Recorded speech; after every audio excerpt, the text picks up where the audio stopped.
ancestors. Yeah, And you yeah. know, it's a real Mary shows up. So Hmm. Okay. Well, it's also fitting. You know, we said the memorial for my aunt on the Saturday on this weekend, who passed away at the yes. beginning of January. Um, and I was thinking a lot about And I this think there was a morning. picture of Love. you with your son, right? Say He again? had a altar or something. Was that you? Was that the picture of you at the memorial service at your house? Oh, Is that there that? maybe. Yeah, I'll say yes. Okay, because I think there was things in front of you and the computer screen, of course. Oh, yes, yes, yes. So that was actually Somebody was there was taking a picture of you, and I think yeah, your son was Pagan. with you. Yeah. Yeah, so there's a picture of so we had the memorial, right? It's online, but I set up in front of the computer just other pictures of my ancestors. So and primarily those connected to my aunt. So my uncle Peter, her younger brother, who died several years ago. Her son James, who died when my son, was about 1. Grandparents' wedding picture, and then a picture of my great grandparents. So those were all spread like in front of me. So as I, was watching the service and participating, there was a poem that I wrote for it, and actually one that my daughter had written, not specifically for the memorial, but another one called Home. So it was a good like grounding space to create really an honoring for her, and then to be connected with current family in that way. So all that is also to say that yes, let's start off with a prayer, with an honoring of our ancestors.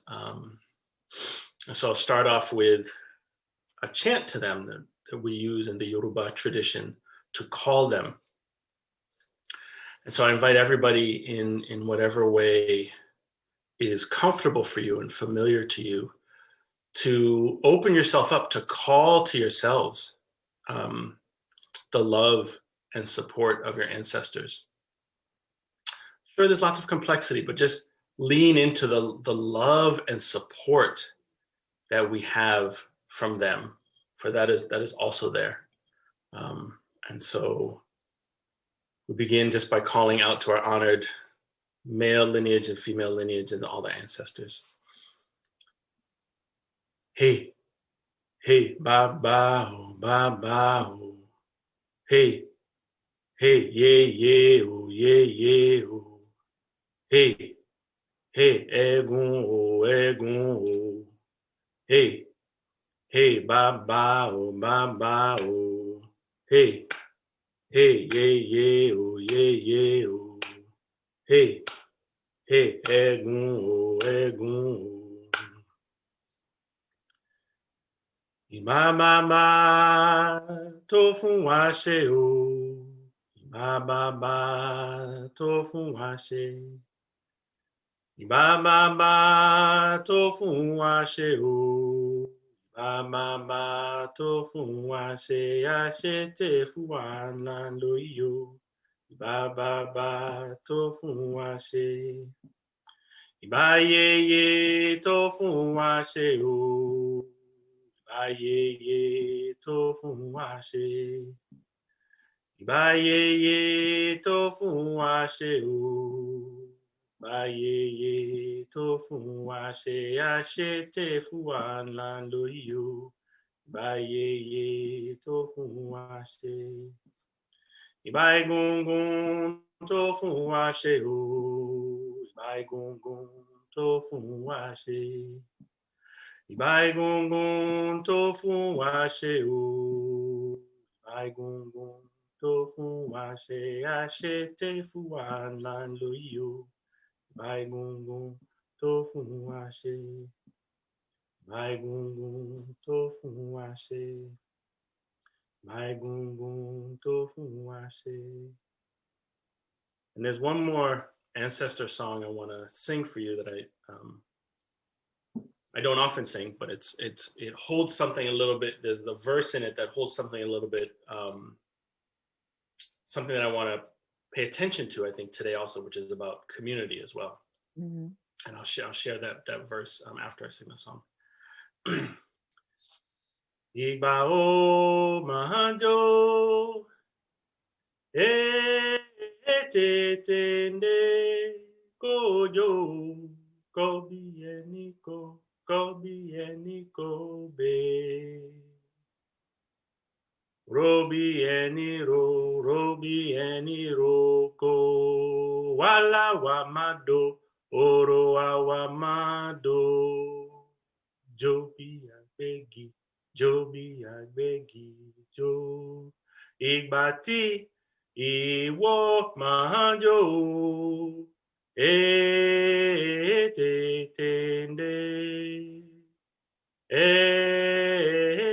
tètè o.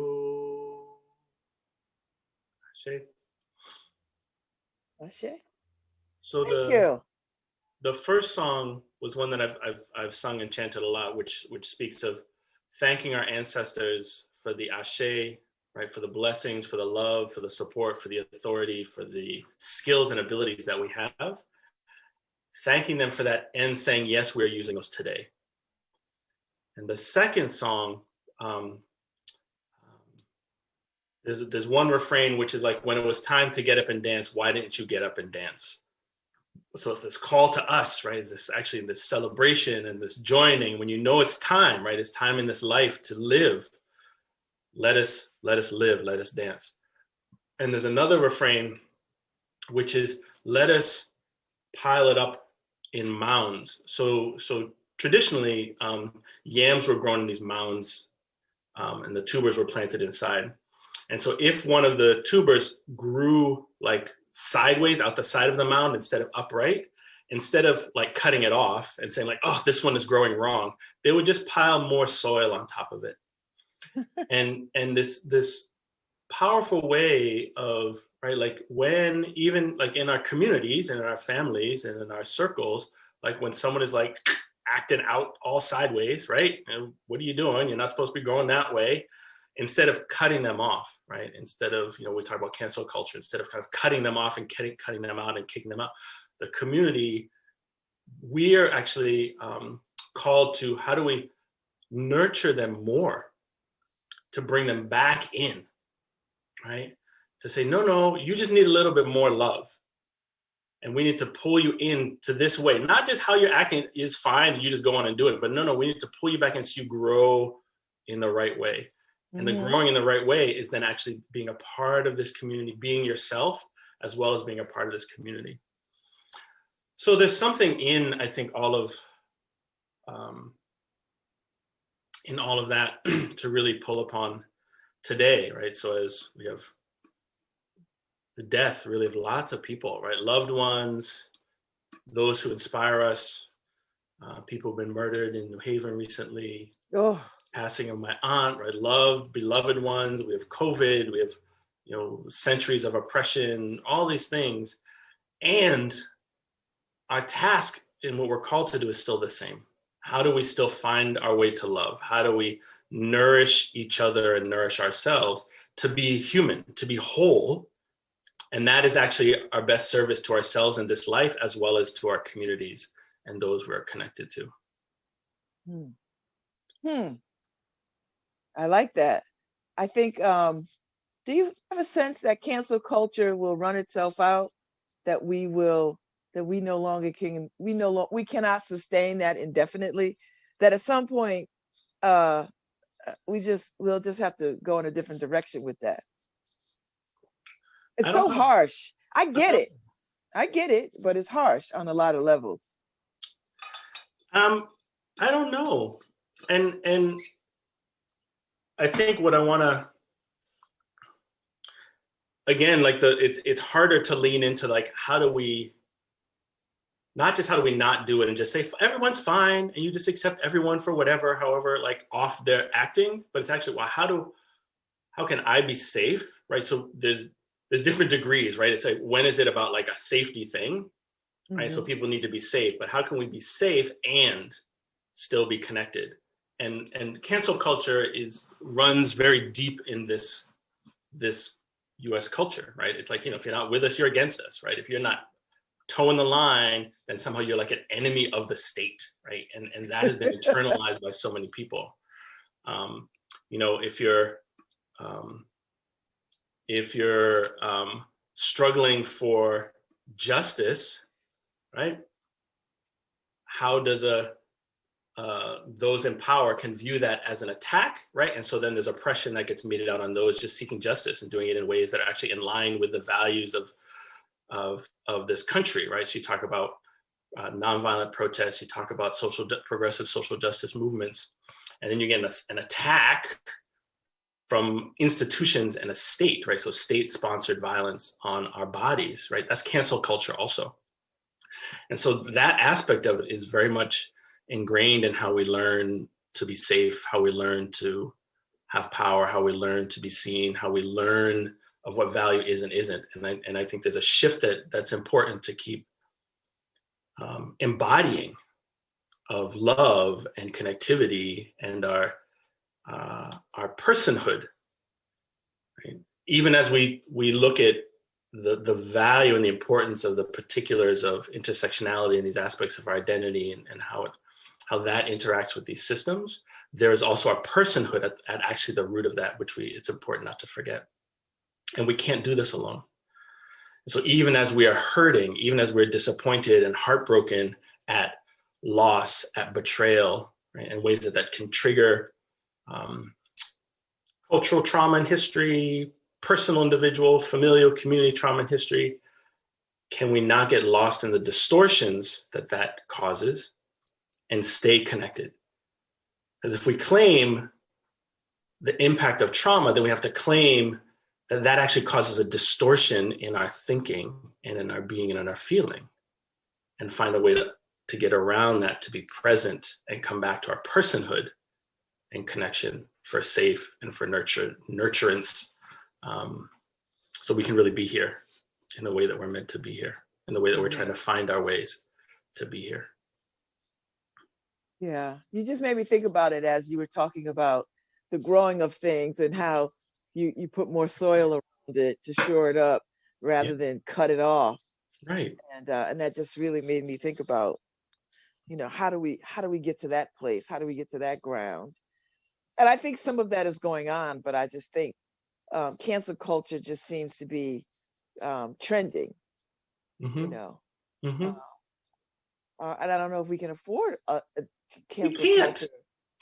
We can't. So,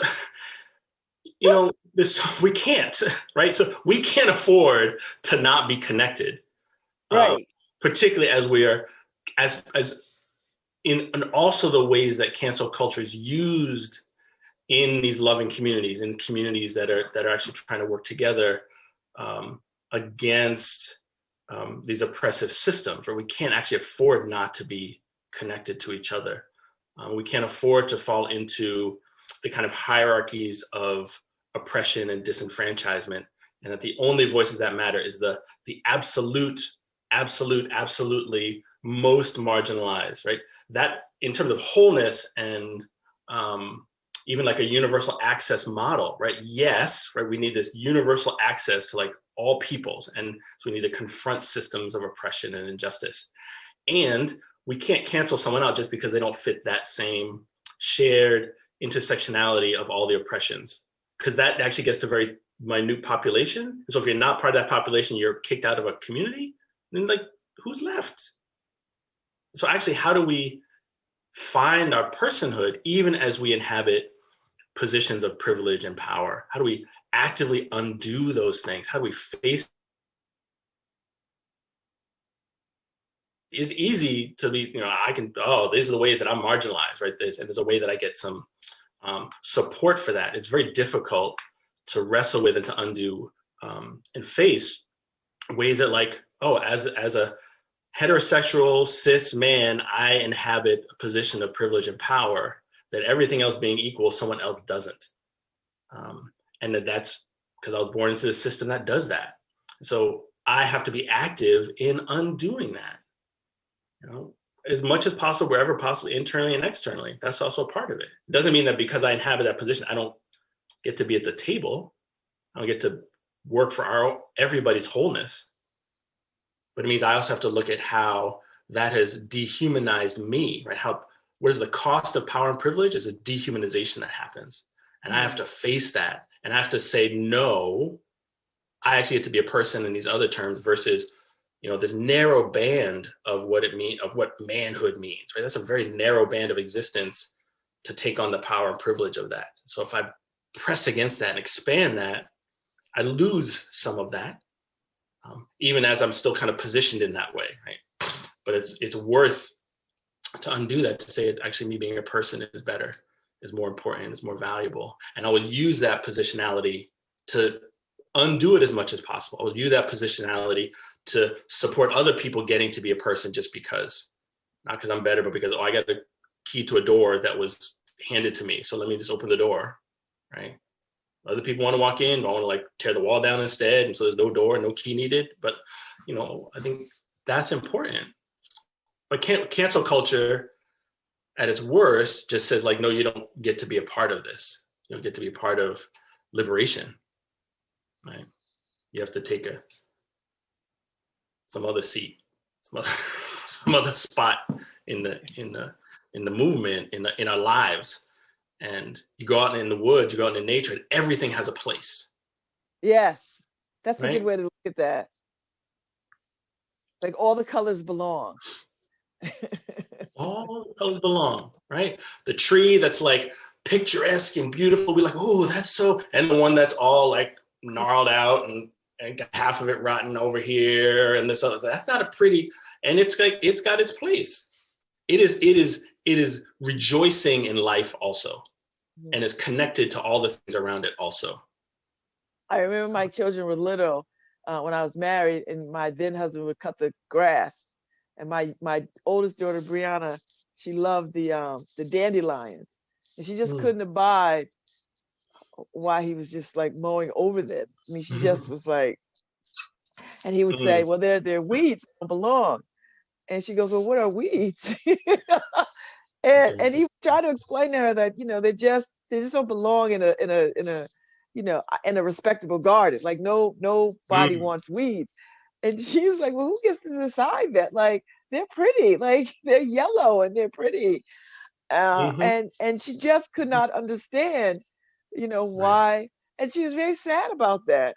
And for a while, he just let them be until he just really couldn't tolerate it himself. But she made an impression on him, and it got him thinking. Now, yes, he mowed over them, but he did give her opportunity to like let them be for a little bit. Life. Yeah. Well, that reminds me, there's a story in Ifa, in the Orisha tradition, about Orunmila, or is also known as Ifa, and Osain. And so Osain was working, or Orunmila had a home, and Osain was there. And one day he said to Osain, okay, go clear out the backyard. I have other work to do. You go clear it out. Osain was, trying to be helpful. And he said, okay. So Orunmila leaves and comes back later, and like nothing has been done. And Osain is just in the backyard, like crying. And Orunmila's like, what's going on? I asked you to do this thing, you're not doing it, you're just sitting and crying. And Osain was like, how can you ask me to tear up these things? This one is good for stomach ache. And this plant over here, this one is good for headache. And this one helps, with a mother in her labor, and went around and talked about all the medicinal benefits of each of these plants, which Orunmila, who's this Orisha of wisdom, didn't know about. And so it speaks actually to what you were just saying about your daughter, she was like, these have value, these have benefits, right? And why kill them, right? It's a certain viewpoint says they have no value, right? These are weeds. Weeds means like, I see no value in them. I want my lawn to look a certain way because of how that fits into, right, this culture and values. And your daughter was like, here's this other value. You could just say this other thing has value. And I think it's a powerful thing, particularly in terms of like sources of healing, right? And sources of joy and sources of connectivity is, can we value the thing even as others do not value the thing? And that is very much, as we look at these like the longevity of these systems of oppression, which has devalued our lives itself. can we value our lives as their own sake, not in relation to the values of some of the negative aspects of this society, right? So cancel culture, right? So can we value ourselves, which actually will undo that because we give value to, right? We pile the soil on top of because it still has value, right? If we just nurture it a little bit more, it grows in the way that's best for it to nurture, to live well, and to nurture the community. Like that's the value of it, and that's a perspective, which that's not a a perspective grounded in kind of U.S. culture of all the isms and the capitalisms, the imperialisms, the colonialisms, the racism, the genderisms, right? All those things. It's not in those. It's in this other way. This much more earth-centered indigenous perspective of we all got a place, and this is going to be the place that is value for us all. We also need to find our place, right? Our own purpose and meaning, our own wholeness. And then from that place, we contribute to this wholeness of our community and our culture. And cancel culture doesn't do that. Cancel culture says, oh, you're going out the side, we're going to cut you off because I don't like that. That one is just lost. we're just going to say that mound is just not going to produce anything, and oh well, so be it. And I don't minimize the reason many people do that is because of the pain that they have experienced. Not to minimize that at all, but is it possible to address that directly and in its complexity while maintaining the personhood of that person who has transgressed, has harmed, has, however we want to frame it, has insulted, has hurt someone's feelings, or even that's hurt like physically, emotionally in some very dramatic ways. Are there other ways of dealing with that?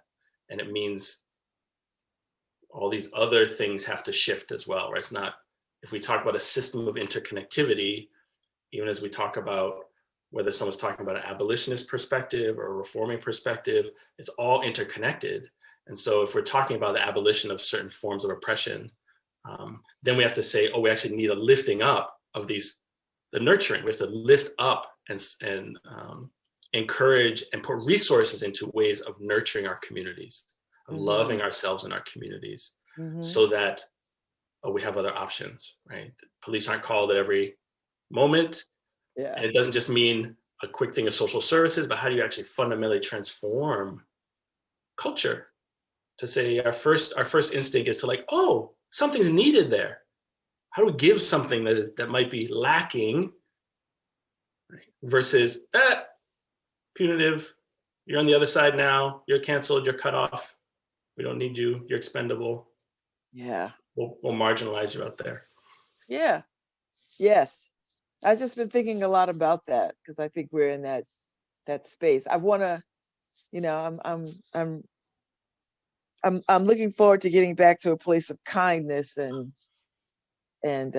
real love. Yes. And it really just requires me to stay focused in that. Because I can buy into cancel culture too, right? You have to feel it. Yeah. Right. The feeling of kindness is not an intellectual venture. I'll think so there's benefit in positive thinking, right? I'll think the kind thoughts, but like, can we connect in our bodies? Yes. To love and kindness, right? That takes a softening. That takes a like movement. And a real vulnerability and a real openness that people don't like. There's this real commitment to guarding oneself against all forces, domestic and right. and foreign, right? Like we internalize that for real. Yeah. Yes. Which speaks of like, it's an interesting thing. So like, at least in like progressive spaces, kind of cancel culture, right? It's like you're on the outside, we're going to cancel you out so that those of us who are left are the thing. Yet there's still the feelings of mistrust. There's still the feelings of I actually can't fundamentally trust these other people in my community because there's not necessarily the healing and the nourishing and the nurturing to address those hurts, right? I grew up in very progressive, radical communities and with my parents. And there's an intellectual analysis and understanding, and not necessarily the same kind of emotional and relational connectivity to that. It was this, well, if we do these things, right, if we organize in these ways, if we move these things forward, then we will that'll usher in this transformed community, right? We're going to kind of behave our way into it. Yet there was very little, few tools of like, oh, how do you actually undo when there's been harm in those communities? How do you address that versus jumping in your head to figure out a solution? So we're very good at figuring out. So we're very good at emphasizing the figuring out of solutions without necessarily the feelings of what has happened. And so with that protection, right, of the against all enemies, right, domestic and foreign, internal and external, right, there's like, well, I guess we have to thicken the walls. We have to harden the hearts. We have to not make it so that we won't be hurt. Versus if we create more environments and communities and spaces where we're held, then the vulnerability isn't dangerous, right? It's not an invitation to be hurt even more. And it's not a weakness. It's not a weakness. You know, it's not the chink in the armor, right? Like it's not the, you know, the weak spot where, yeah. Right. And a lot of cancel cultures, because somehow that spot was touched, right? And so instead of the response of like, what do I need to work on so that spot is not even so tender? Not because I've armored it up, but because it's like, you know, someone bumping into me on the street doesn't trigger, right, the legacy that I've inherited of being disrespected, the legacy of not being seen, but it's like, oh, who knows how I could have been leaning into them. They could have been, right, whatever. They're just like on their way to something, had nothing to do with me. Yet the stuff is triggered in us as if they were trying to go after our most tender and vulnerable spots. Yeah. And so my work is, well, what needs to be resolved in that, so I am not so vulnerable, right, in the way of getting triggered and losing my mind, versus being able to see like, oh, they weren't trying to do a thing. There's an honest guy mistake. Right. Busy sidewalk, they bumped into me. All right. Right. And I can check and I can have my feeling, but like it doesn't have to turn into something else. Right. And I think that's the place of like, where's the vulnerability that can just be like, sure, we are fragile beings in this world. and that doesn't take away from when it really is about, right, I'm deliberately bumping into you, because right, I know what that is too. Right. And we as people, Black people, we know what that's like to be in spaces where people don't want us to be. Yeah. And so there is that. There's a real thing. Yeah, it's a real thing. I'm gonna boss you out of here, right? Yes. Like I'm gonna boss you out of this space. Yes. You know. Yeah.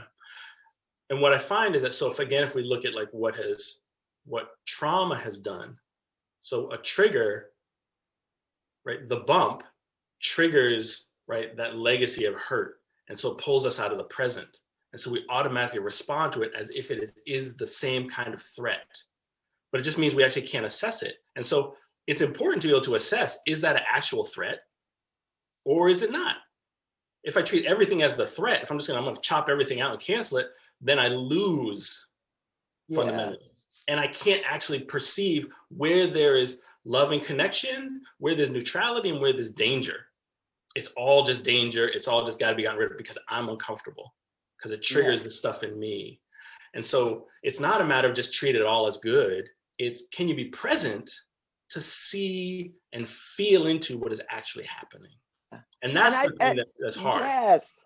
And that's the thing I wish that could be discussed with people, young people, old people, all of us. Like that, what you just did is at the heart of every conflict, or at the root of every conflict. If we could just do that at every conflict, then we could get to the truth of things, you know. Get to the truth of things and get to some healing and some understanding about our part in things, right? You know, and our own wounds, right? That cause us to be triggered, right? That is right there. Right, because then like I'm triggered, and I'm gonna behave towards you in a certain way, and then you're triggered, and then you do a thing, and that triggers me more, and all of a sudden we're like out in this trigger land, and the thing that we're trying to do is like, or even what that we're trying to communicate is gone. Yeah. Because we're in this reactive place. Yes, we're in the wild west, and everybody's shooting. Oh yeah, right. All shooting now. I saw somebody flinch. They must be going for something. And again, it's can you be present to discern when it is there and when it is not, right? Yeah. So I don't want to, again, this isn't just a minimizing, because there's very real danger, there's very real harm that happens inside, outside, in intimate spaces, in public spaces. That is, we have been here long enough under these circumstances to know that that is a true thing, both from out there, right, from those people, as well as from our people. Yeah.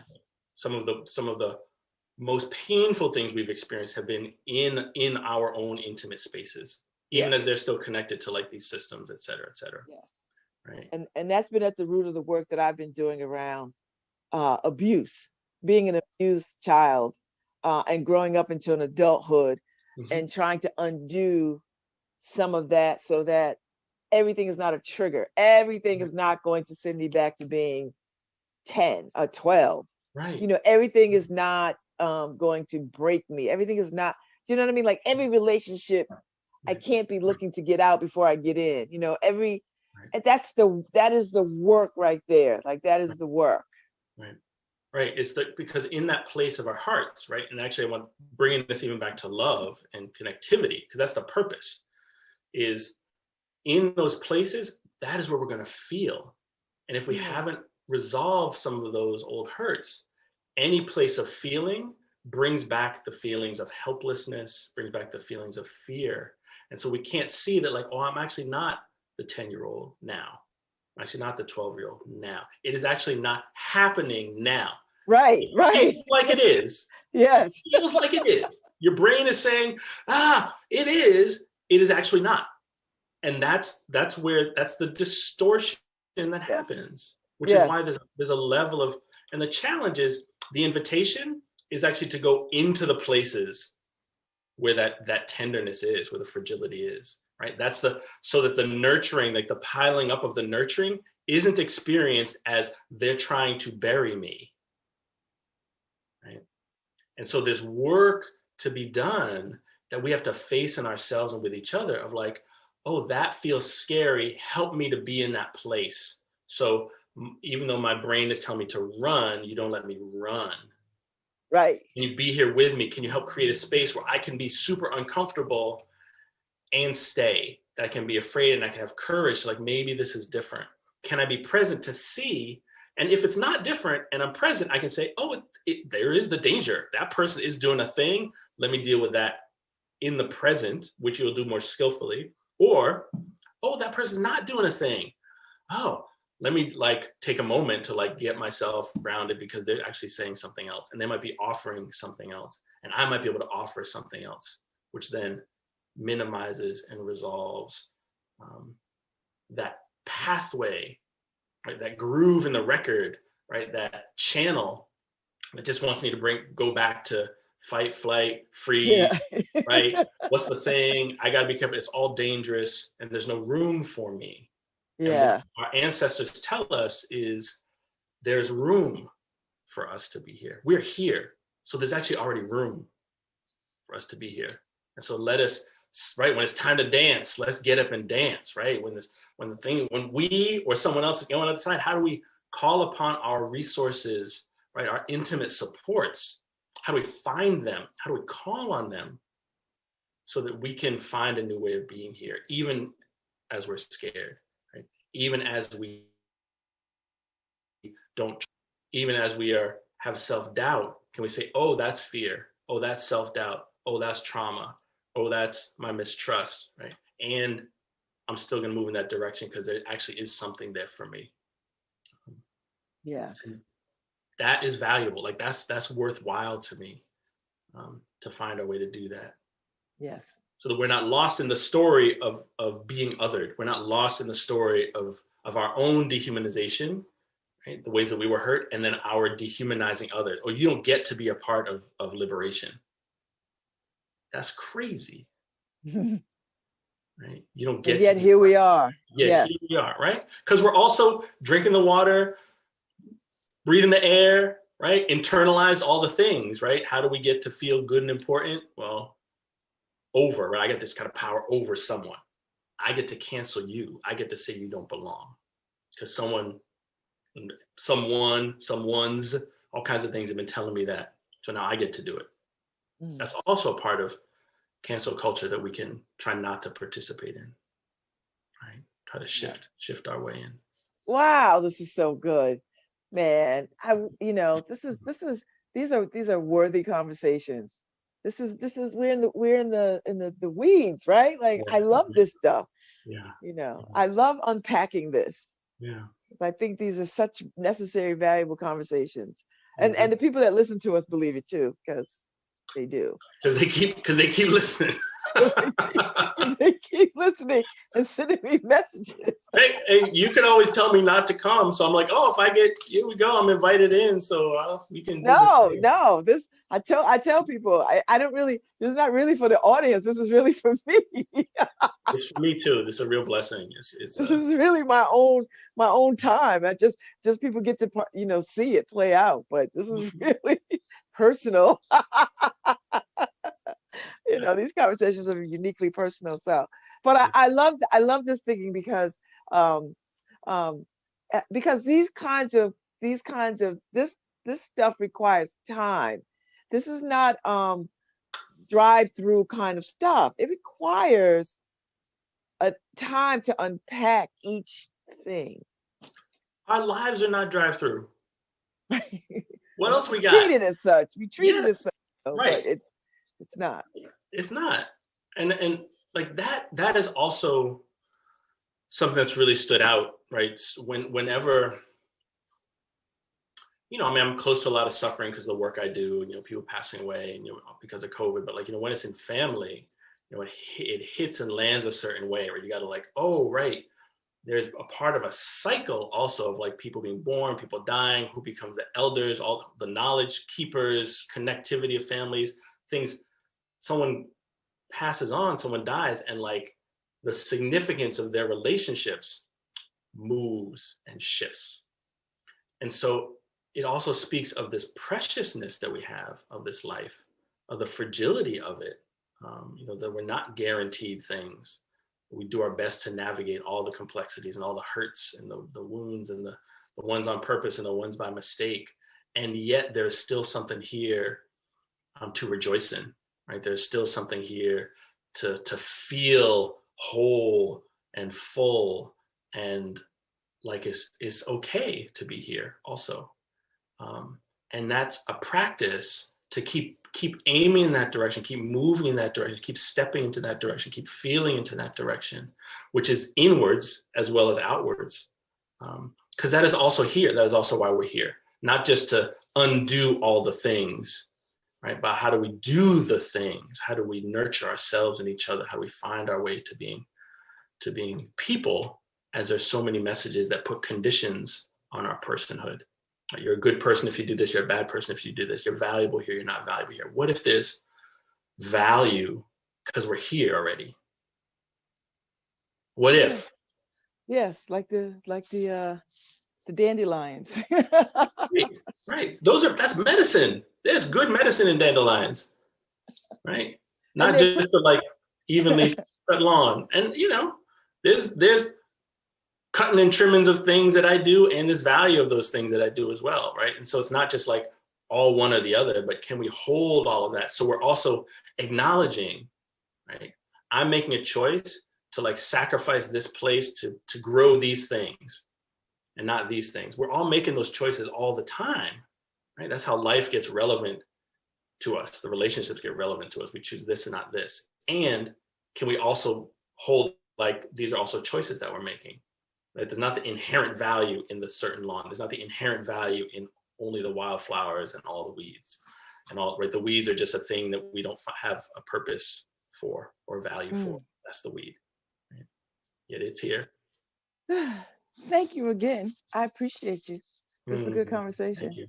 You'll be back. I know you will. Yeah. And I know Harry is going to come on right now and play the call letters because it's 10 o'clock. Thank you, Harry. So thank you so Thank much, you, Babz. Andrew. It's a Always a joy pleasure. and a pleasure always. Yes. Thank you. And he'll be Have a- back, people. Trust and believe. Have a wonderful day. You too. Feeling all the things, feeling into the love. Love Babz. LoveTalk. Enjoy the snow. Hi, this is Babz Rawls-Ivy from New Haven, Connecticut, and you're listening to WNHHLP 103.5 FM, streaming live at newhavenindependent.org. Yes, that was a wonderful conversation with Andrew.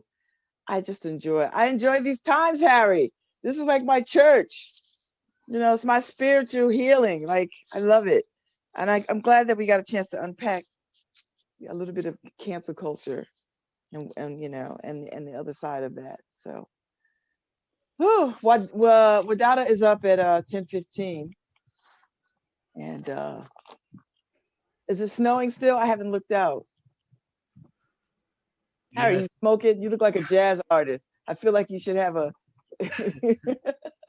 Yeah, I am. And I'm it has me coughing more than usual. What? Your jazz or the smoke? My medicine. Oh, your medicine? Yeah. Well, maybe you got to change it. Maybe you got to change it up. Like get delivered in a different way. Yeah. You know. No, yeah, it's snowing here in Waterbury. It's at a good clip. Well, they said it's supposed to be like this all day. I don't know what it's. I don't have any shades up in the house, so I can't really trying to peek through to see what's going on outside. So I was supposed to be down there today. Oh, you were coming into New Haven? Yep. But with the snow, you know, another 8 inches over here on top of what we already have is like insane. Oh God. And then some more snow later in the week, and who has, you know, I mean, you know, we've had a good couple of years. Yeah. So I can't, you know, And I can't. January kind of fooled us there for a while. Yes. You know, so listen, we can't complain. We've had it good. We've had it good for a good while. Harry. All right. Let me close out this Facebook Live and then we'll come back with we'll come back. Okay. With the other one. We'll be right back. You've been listening to LoveBabz LoveTalk on WNHHLP 103.5 FM, your home for community radio.